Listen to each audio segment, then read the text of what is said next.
Ian Gangona of Inside Moto. I'm also part of Motorcycle Cinema team for the upcoming FJ Moto.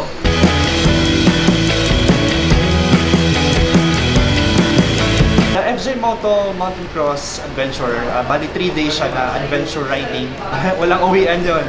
Kung saan kami gabihin or saan yung last na checkpoint na alaw kami mag-camp, doon na kami mag-stay. Given yung gano'n na challenging siya na ride, importante na meron kaming access sa, kunyari, sa phone namin, mamamount namin siya doon sa motorcycles, mas madali namin siya makikita para ma-check namin yung maps para sa navigation din namin.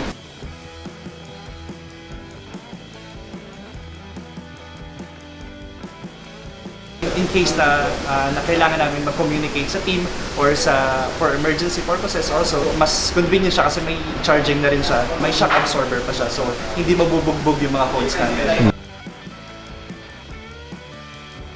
Yung isang papakabit namin is the tire pressure monitoring, which is the G3.